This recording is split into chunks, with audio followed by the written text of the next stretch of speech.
사랑하는 국민 여러분, 오늘도 대한민국을 위기에서 건져내기 위하여 천만 방송을 계속 진행하겠습니다. 오늘은 주제가 아주 현실적인 주제를 한번 선택해 봤습니다.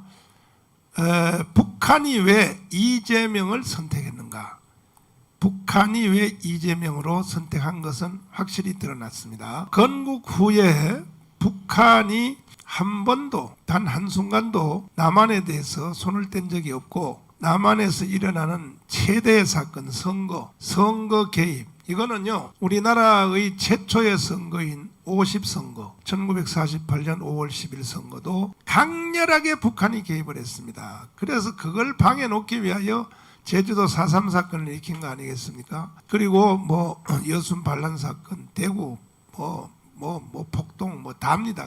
그래서 북한은 한국 선거를 아예 자기들이 마음대로 하기 위한 건국 초기부터 계속 해왔고, 그러나 그들의 영향력은 결국은 이승만을 이기지 못했습니다. 이승만의 설득력 있는 명연설, 특별히 정읍연설 같은 이런 연설들이 북한에서 계속 뿌리고 침투하는 그 바이러스를 한 방에 압도를 해왔습니다. 그리고 난 뒤에도 그 후에도 그 북한은 여러 기관들을 통해서, 우리나라로 말하면 국정원 같은 기관이 있습니다.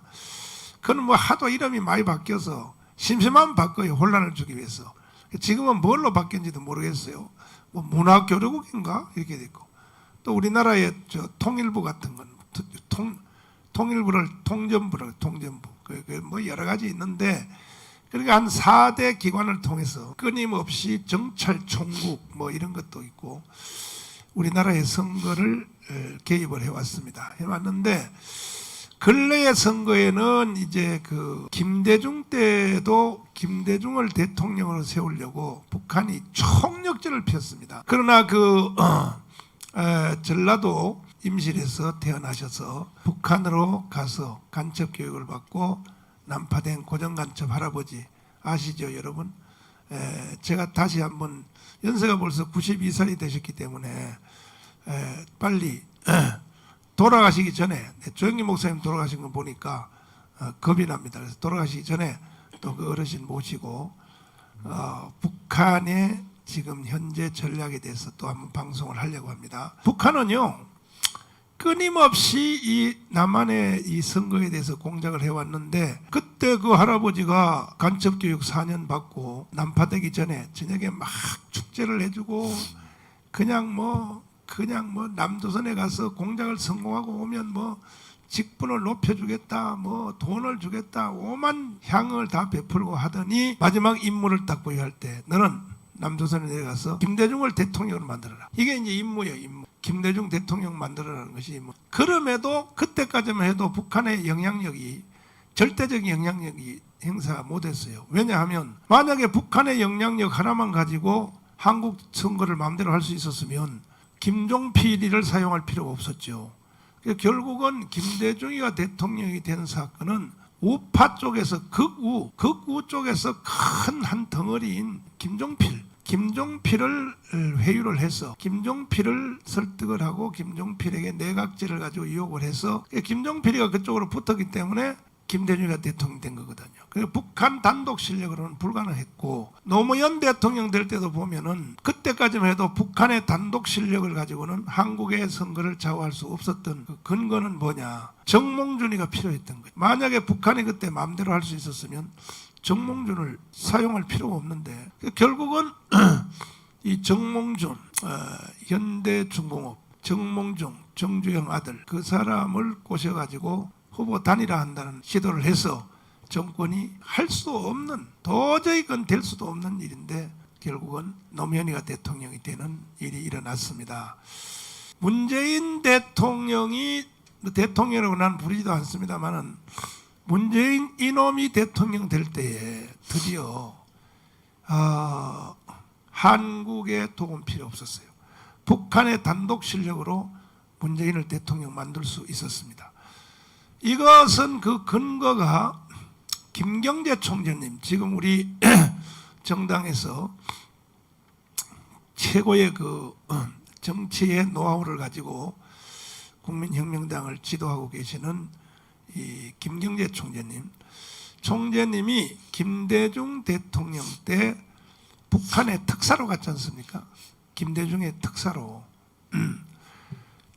이제 평양을 갔는데 저 중국을 돌아서 홍콩을 돌아서 김대중의 특별 메시지를 가지고 이제 갔단 말이에요. 갔는데 가니까 뭐 지금 그 김경재 총재님이 증언한 영상이 여기 나라 TV에 그대로 돌아가고 있습니다만은 북한이 이 김경재를 매수하려고 뭔 짓은 안 했겠습니까? 돈, 여자, 오만 걸 다 퍼붓겠죠.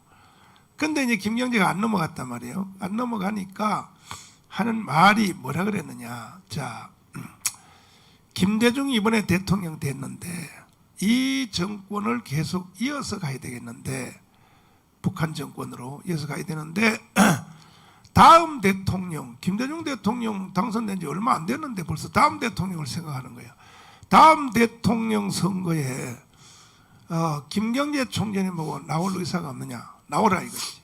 예? 김경재를 써먹으려고. 나오면 이 다음 말이 중요합니다. 이게 아주 무시무시한 일입니다. 뭐냐. 우리가 1000만 표를 도와주겠다. 자, 이겁니다. 이거. 그러니까 북한이 한국 선거에 이 좌우할 수 있는 능력이 1000만 표입니다. 1000만 표를 기계처럼 자기들 마음대로 사용할 수 있다 이거죠. 그래서 제가 지금 1000만 조직을 하는 겁니다. 바로 북한이 하는 바로 이 1000만 이 표, 이것을 대항할 세력이 이 남조선에 없어요. 있습니까? 제한군내가 합니까? 시민단체가 합니까? 누가 합니까? 없어요.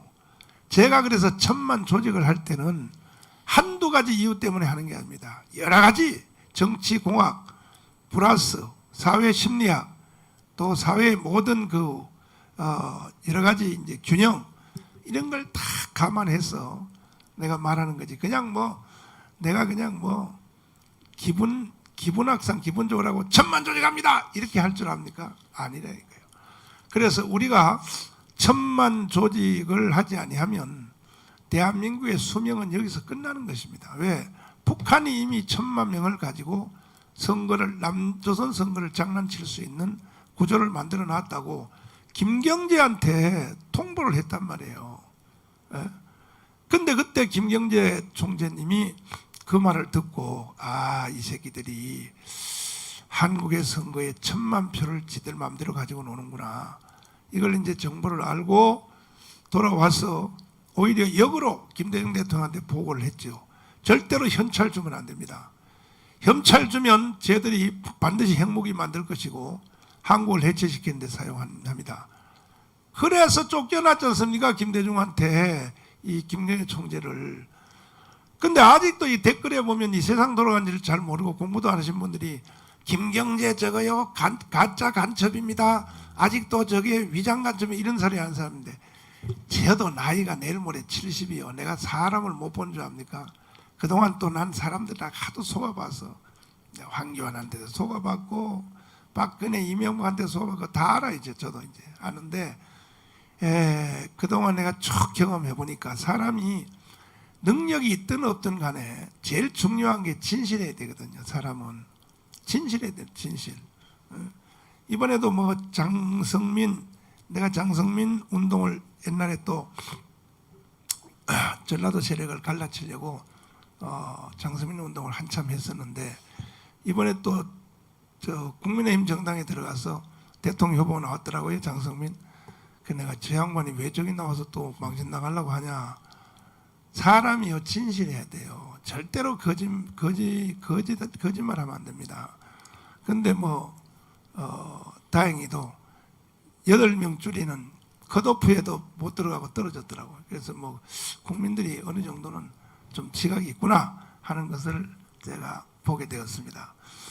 그래서 김경재 총재님의 그 말은 진실해요. 사람이. 정치인들이요 참 진실하지 않습니다. 내가 겪어본 사람 중에는 김경재 총재가, 이분은 원래 고향은 전라도 순천인데 그 고흥 그쪽인데 이분이 그 자라난 환경 터전이 보니까 이게 아주 좀 장세동하고 비슷해요. 보면 전라도 사람인데도 장세동하고 비슷한 이런 그 기질을 가지고 있더라고요. 보니까. 그래서 뭐 김대중을 배신하고 뭐 어떻게 했다 그래서 김대중 추도일 날 거기 가지도 못해. 이 저 김경재 총재님은. 그러니까 여러분 김경재 총재에 대해서 오해하지 말기를 바라고, 저도 다 검토하고 겪어보고 또 다 찔러보고 또 수도 없이 이제 또 그것보다가 더 중요한 기도해보고 이제 하는 거니까. 그래서 어쨌든 이렇게 보면은 이제는 북한이 단독 실력으로 대한민국 선거를 가지고 놀 수 있는 능력을 가졌다는 거죠. 이게 이제 초긴장입니다. 초긴장.